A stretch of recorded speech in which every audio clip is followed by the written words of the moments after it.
Derrida's essay Structure, Sign and Play explains some of the major concerns of deconstruction and reveals what he owes to structuralism and his divergence from it. Derrida's endeavor is threefold. First is to characterize certain features of the history of Western metaphysics based on the concept of structure and sender. Second is to announce an event, a complex series of historical movements whereby these central notions were challenged using structuralist anthropologist Levi Strauss as an example. Third is to suggest the ways in which current and future modes of thought and language might deploy and adapt Levi Strauss's insights in articulating their own relation to metaphysics. The concept of structure that has dominated Western science and philosophy has always been referred to as a sender or point of reference or a fixed origin. The function of such sender has been both to organize the structure and to limit the free play of terms and concepts within it. In other words, to foreclose such play of terms and concepts. The sender is the point at which any substitution or permutation of elements or terms is no longer possible. Although the structure thereby depends on the sender itself is fixed and escapes structurally because it is beyond the transformative reach of other elements in the structure. Hence, the sender is outside the structure, and the very concept of a centered structure is only contradictorily coherent. What it expresses is a desire for a reassuring certitude which stands beyond the subversive or threatening reach of any play which might disrupt the structure. The sender that which gives stability, unity, and closure to the structure can be conceived as an origin or a purpose, terms which invoke the notion of a full presence that can guarantee such stability and closure. The history of Western metaphysics can be viewed as the history of this concept of structure, with various philosophies substituting one sender for another. These successive counters have received different metaphorical names, all of which are grounded on the determination of being as presence. The names of this presence have included eidos, the Platonic form, arche, the concept of an absolute beginning, telos, the often providential purpose and direction attributed to human existence, ousia, the Aristotelian concept of substance or essence as underlying reality of things, as well as the concept of truth, God, and man. Each of these concepts have served as a sender, as a transcendental signified, stabilizing given system of thought or worldview. Derrida announces an event which has begun to disrupt this system of Western metaphysics. The event metaphorically refers to a complex network of historical processes. Most fundamentally, the event signifies the moment when language invaded the universal problematic, the moment when the absence of a sender or origin, everything became a discourse.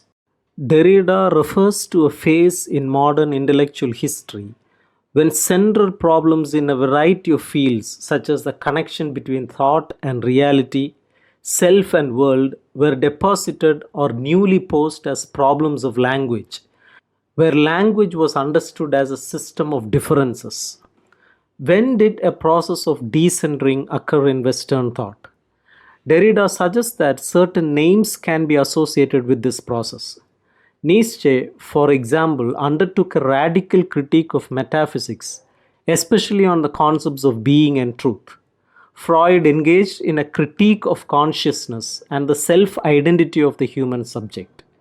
Heidegger re-examined the conventional metaphysics of being and time. The discourses of each of these thinkers put into question some of the central concepts and categories that have dominated Western thought since Plato and Aristotle.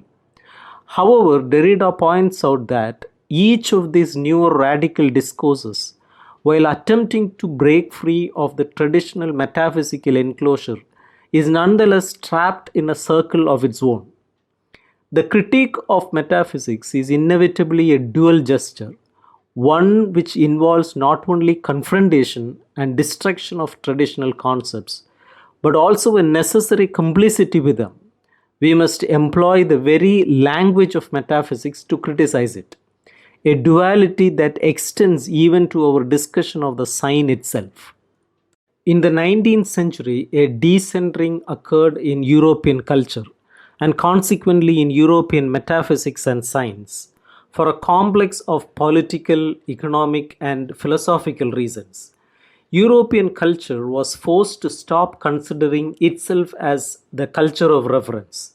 In other words, Europe obliged to retreat from its conception of itself as the political and cultural center of the world stage. This moment of retreat from ethnocentrism that the science of ethnology emerged.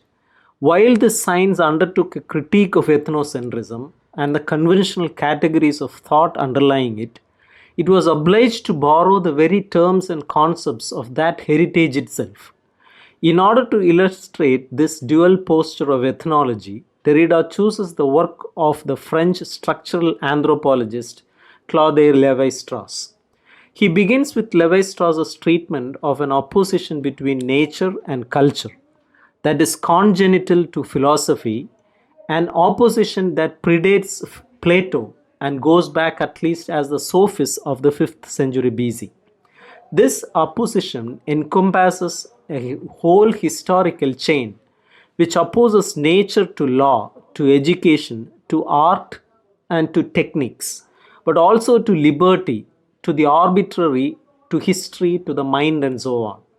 In his first book, The Elementary Structures of Kinship, Lévi-Strauss defines nature as encompassing that which is universal and spontaneous, where culture comprehends what is relative, variable, and dependent on a system of social norms. Lévi-Strauss encounters a scandalous threat to this opposition in the notion of incest prohibition. This notion refuses to conform to either side of the opposition, since it is both a norm and universal, thereby combining characteristics of both culture and nature. Derrida extends the significance of this recalcitrance to conventional categories, to the entire conceptual system of philosophy in which the nature-culture opposition functions systematically. He also states that language bears within itself the necessity of its own critique. This critique follows two broad paths. First would be systematically to question the founding concepts of the entire history of philosophy, to reconstitute them. Second path would be to conserve all the old concepts while recognizing their limits, to refrain from attributing any truth value to them while using them as tools or instruments. In this way, Lévi-Strauss points out a direction beyond conventional philosophical discourse. We cannot simply dispense with previous philosophy and start anew. That would be a project of engineering, whereas we are obliged to engage in bricolage, to use the materials already at our disposal, and to read philosophy in a more radical manner. In conclusion, Derrida states that there are two interpretations of interpretation, of structure, of sign, and of play.